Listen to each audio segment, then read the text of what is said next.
The Tangenetic podcast is aimed at a mature audience. It contains themes that are not appropriate for all listeners. It's important to note that we are not experts. We routinely have no idea what we're talking about and are just three idiots sitting around a table. Listener discretion is advised. Welcome to Tangenetic Might Play for April 2025. As always, Swoosh, I hadn't even introduced you, jackass. I'm with John Doe and this dickhead. Hello. Just wanted to be different this time, Swoosh, and ruin my intro. Gotta be different occasionally. Gotta They throw 'em for a expected loop. otherwise. You just wanted to make the editing more annoying, didn't you? I really did. I really You did. fuck. Look, you're gonna make my wallet bleed today. You gotta get something back. Well, first up, I'm going to ask you, what did you play last month? I played a lot of Monster Hunter Wilds, because that's been fun. Played a few random games like Anomaly Agent, which was a kind of like side-scrolling Metroidvania thing. It's very fun. It's got some good humor to it. Apart from that, yeah, it's been pretty quiet month on my playlist. Yeah. What about you, John Doe? I'm still hooked on Path of Exile. Fair. No surprise there. Game. Monster Hunter has absorbed a good chunk of my time. And this is your first Monster Hunter, yeah? It is. I've never played one before, and I'm enjoying this. Though, I'm finding I'm very much... I just want to make a single build that does what I want it to do, and then I don't really give a fuck the weaknesses of the crit. I'm just going to hit it until it dies. Yeah. I'm sure I can be more efficient. Well, I'm sure I can be more efficient in what I'm doing. I'm not going to be. I'm just going to do what I want to do. But I'm enjoying it. I mean, that's the best way to play Monster Hunter, in my opinion. Yeah. And Steam's most recent sale, I picked up a couple of games just because I hadn't gotten around to it, and one was on my wish list. So I picked up Armored Core. Nice. Oh, Armored Core 6? Yes. 5? 6, Pfizer Rubicon, whatever the fuck it is. Yeah, Pfizer Rubicon. But I've been, lately I've been playing games through Moonlight and Sunshine, so I could play it from my computer but on a screen elsewhere in the house, so I can sit in the lounge room and play games. And that does not like to do that at all. It just doesn't. So, yeah, I have to find time to sit at the computer. And I also picked up Star Wars Outlaws, just because I was curious. And What do you reckon? it's, as they say, it's fine. It's not something that's going to knock you out of the park. It feels like a Ubisoft game plays. How much you get it for? I think I picked it for $35-40, somewhere there. I got to assume it's worth $30. Yeah, it is. Absolutely, it's worth that. I think I've gotten a good deal with it, particularly from what I've played, and I've enjoyed. Nice. I didn't know going into it that there's 4 or 5 different gang factions, and if you do too many missions from one, at least one of the others is going to hate you more. And so that's sort of the scaling of difficulty. You're trying to please several people, and in the end you're going to say, well, fuck that mob, and actively work against them by doing jobs for other people.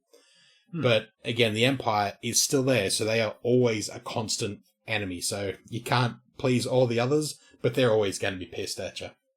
Yeah. And it's actually not too bad, though it is a very slow on the uptake, and you have to play stealthy, and the stealth doesn't always work. Sometimes they see you still through walls, and yeah. But I've enjoyed what it is. Fair. Oh, cool. I was doing a replay of Elden Ring. Nice. I tried to do a couple of replays before, and I didn't get very far. And I was like, you know what? I'm just going to remake the first build I ever did in the game and do it right this time, because I have a lot more knowledge about how the game works. Nice. And I had a fucking blast. And then I'm like, awesome, I got the DLC for Elden Ring. I can finally go and play that. I played the game right up until the final boss fight, and I'm like, cool, I should be high enough level to go do the DLC content. Now, I don't want to say the DLC content's too hard, because it's not. I can definitely play it. I beat some of the bosses. But what I found is the general difficulty of the game is higher. Yeah. So I couldn't really get into the flow state where it was like moving through content at a not fast or anything, but like at a pace where you're always finding something new and you're going into a new area. And I kept running into like little walls where it's like, oh, I've got to really like figure this out and get this fight right, and then I can continue. Yeah. And I found that was a little too much. It's not that the game was too hard. It's just I couldn't get into the flow state I wanted to be in to consume the game. Oh, that's fair. And I understand that if I got more of the scatter tree fragments, it actually you get stat buffs while you're in the DLC if you get these special items. Mm. And I understand that getting a bunch of them, it's not that hard at the start, and you can really, if you want to, you can get a lot of them very quickly. Yeah. But that would have been using a guide, and then I wouldn't have had the surprise of where I was exploring, and I don't really want to lose that. Mm. To have someone be like, you go down here, and then you're going to go into this zone, and then it's over here. Yeah. But I lost the magic of going down the cave and finding the zone, and that's part of the best thing I've had with Elden Ring was like, oh my god, what is this new fucking crazy place I found? Yeah. So yeah, I didn't actually finish Shadow of the Erd Tree. I'm sure a whole bunch of people are now going to take away my FromSoft card, but fuck you. I don't know. You get a FromSoft card for like attempting to get through it. A lot of people have not finished those games and still claim to have FromSoft cards. But it's just like I said, it's not too hard to play. It's definitely playable. It's just I kept running into these little speed bumps, and it's like this is decreasing my enjoyment. Yeah. So yeah, I ended up putting that down and giving Rise of the Ronin a go. I mean, that's some absolute. We've got fucking Ghost of Tsushima at home. It is what it is. It's not trying to be anything else.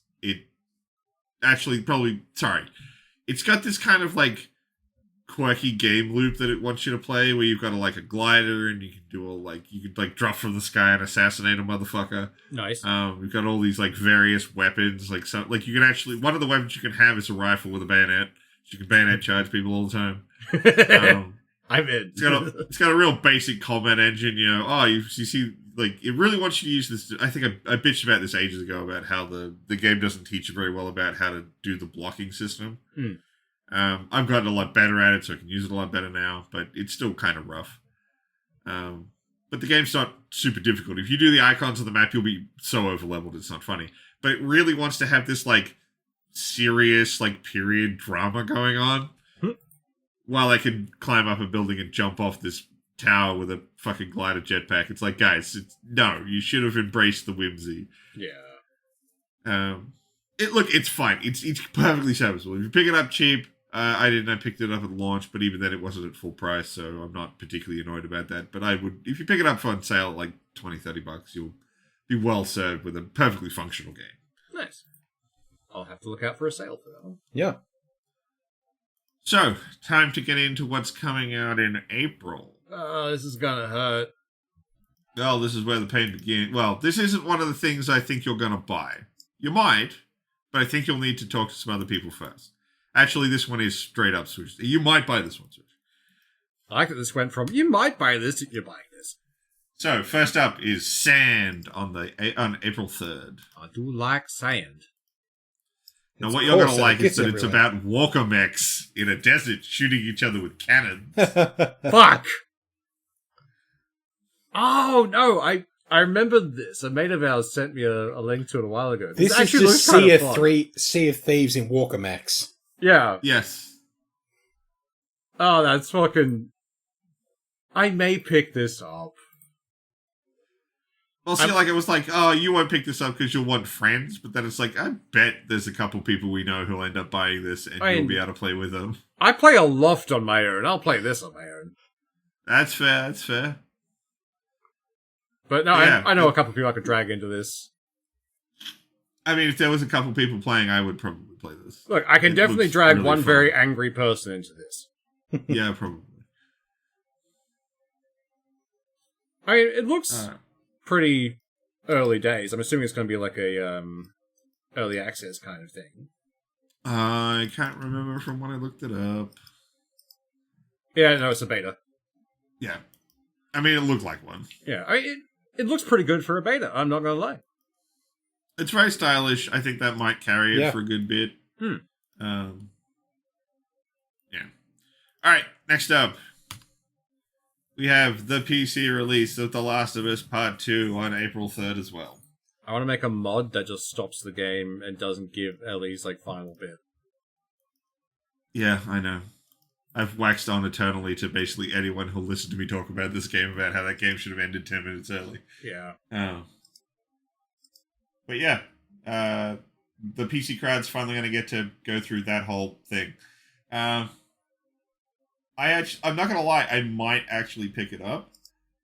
Because now Last of Us Part 1 and 2 are on PC, and I'd be like, I wouldn't mind kind of just playing through both of those again. Look, I didn't hate the game. I finished it. It just annoyed the shit out of me at the end. You did a really good job of ruining a character you liked from the first one, and then switching to a new person. And then they redemption arc in the last 2 seconds. I bitched about it too many times. I bitched about it too many times on this podcast, let alone people who know me in real life. I don't know if it's just me, but I couldn't get into the Last of Us games. I tried the first one and just didn't care enough to continue. And so I never even looked at the second one. Yeah. That's fair. The second one is definitely an improvement on the first. Characters are stronger. I like the story. I wasn't sure I was going to like the switch out on character, but ended up actually really digging it. Yeah. Ellie ended up being a great character. Ellie can go fuck herself. I'll die on that hill. Yeah, no, I'll join you on it. Alright, next game. Something where this is one of the things I think you will buy, which is South of Midnight. It's coming out on April 8th. This sounds familiar. In the bayou with that giant crocodile church, yeah. Yeah, no, I'm getting this. Using their kind of version of sort of a voodoo thing. Yeah. It looks really cool. I love the idea. It's a area of the world storytelling. I don't know. Yeah, I'm actually super keen for South of Midnight. I have a very surface level understanding of the voodoo stuff, but I love everything I've read about it. Well, hopefully you'll have a more solid standing in. I really like the art style of this. It looks really cool. Yeah. It reminds me of the animation from Coraline. Yeah. Yeah. It's that little bit smooth jittery. It's sort of weird, but I like it. That kind of stop motion, but with 3D. Oh man, that fucking spider lady. Oh, that's cool. Yeah. Game looks fucking sick. Yeah, no, I'm keen for this. Yeah.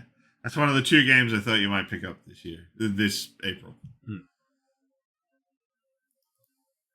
Next up, we have Steel Siege, which is sort of a cyberpunk melee game. These are my jam. It's my list. Fuck you. I love these sort of robot combat games. I'll probably buy this. It looks nice. Yeah. It reminds me of something. There's an awful lot of things that use this art style. I know, but there's something that's in my brain and won't come out. This art style is very much my jam. I don't know why. I just love it. Yeah. It's very cool. It just looks like a stylish character action game. And I love those so much. Yeah. That one comes out on April 10th. No bad. Next up. Into the Dead, Our Darkest Days. Is it a Western? It more of a zombie survival side-scroller. Oh, yeah. Alright, they know the people that they're aiming at. Yeah. This is very much a zombie survival, this war of ours, whatever it is. Yeah. This war of mine. That one, yeah. Right. Interesting. but I've tried playing these games, and I am really bad at them. Anytime you give a management game, I'm trash. But I'm not gonna lie, that does look interesting. I don't know if I'll pick it up, but I will probably definitely watch someone play it. Yeah, this is kind of like oxygen not included for me. Like, this is cool to watch, but I'm gonna kill a lot of things if I play it. Yeah. Next up, we've got on April 17th, Mandragora. That sounds fun. Whispers of the Witch Tree. Metroidvania. But it is really slick looking. Yeah. Oh, that is nice. It's high fantasy as well, which is this one. I think I might pick this up. Yeah. Apparently it's going to be a little bit soulsy. I get the feeling it's more about leveling up and stuff like that. Yeah. The combat looks a lot more Metroidvania. Like, you've got cool spells and abilities, and you're just going to, carve your way through the mobs.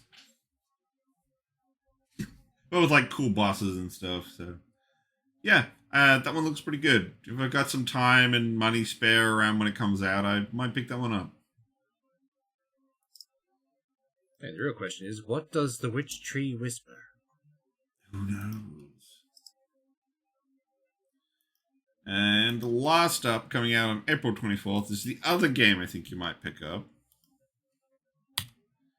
which is Clair Obscura Expedition 33. Oh, fuck yeah.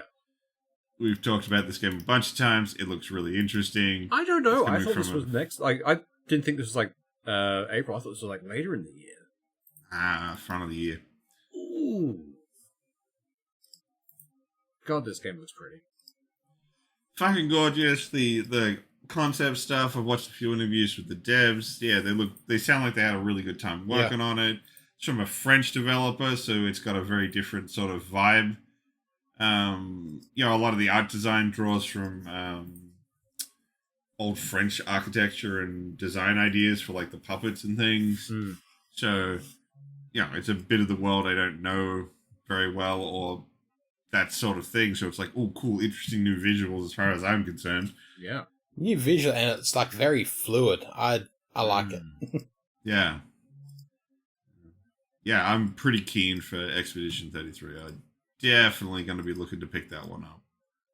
I'm interested in the story, because anything with this weird, obscure kind of start, it's it's just a painter who kills people by writing a number. It's turn-based. Whoa. Yeah.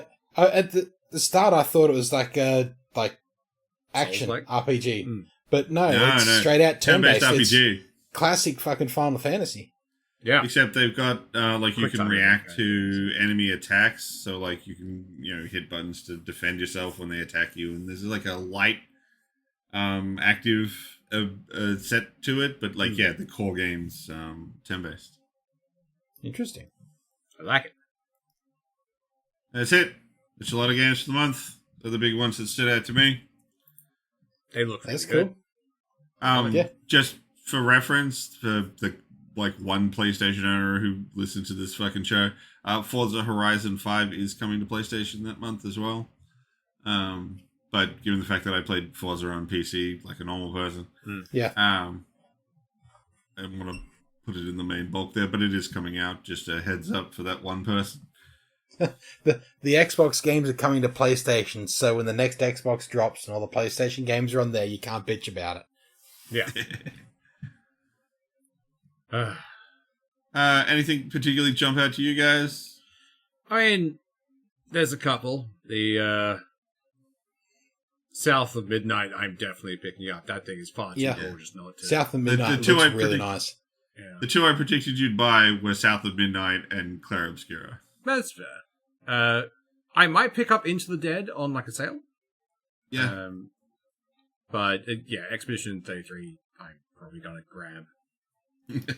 Oh, it looks good. Yeah, it does. And I might dip my toe into sand, because I love those kinds of games. If I can just wander around the desert with my little walkie mansion and have fun. Shoot at other people's walkie mansions. Exactly. Fuck their Wookiee Mansion. Mine's better. I'll probably have a look at getting Steel Seed maybe, and Expedition 33. They're the two that really. South of Midnight, if I can find a good deal on it, I'll grab that. But yeah, That's fair. Yeah. Keen. Okay then. Well, that's your lot. Y'all have a good one. Bye. see ya.